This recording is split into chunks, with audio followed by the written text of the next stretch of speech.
Ang istorya ng aswang dito sa Pilipinas.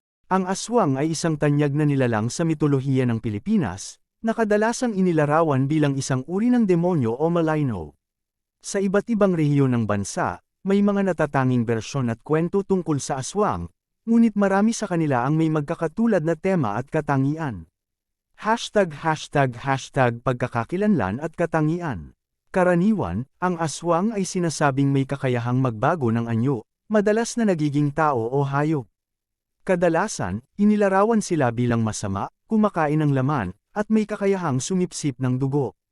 Sa ilang kwento, ang aswang ay maaaring maging isang maganda at masakit na babae o isang nakakatakot na nilalang na nagtatangkang mang-akit ng mga tao. #Uri ng aswang. May iba't ibang uri ng aswang batay sa kultura ng mga Pilipino. Ilan sa mga ito ay: 1. Tiyanak, isang aswang na kumakatawan sa isang batang sanggol. Madalas itong nagiging sanhi ng pag-aalala sa mga tao, dahil nagiging sanhi ito ng pagkalito at takot. 2. Manananggal, isang aswang na may kakayahang hatiin ang kanyang katawan, kalimitang umaalis ng kanyang itaas na bahagi upang lumipad at manghuli ng mga biktima. 3.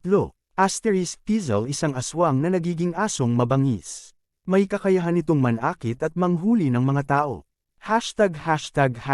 Pinagmulan ng mga kwento.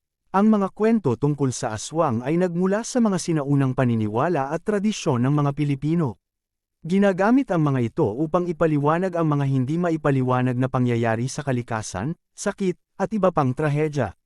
Sa mga puok, may mga tao na nagtuturo ng mga ritual at mga paraan upang maprotektahan ang kanilang sarili mula sa aswang.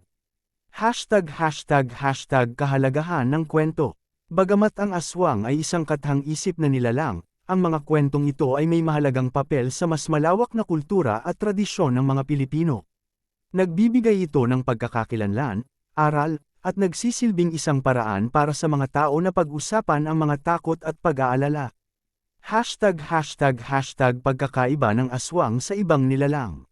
Maraming mga alamat at kwento.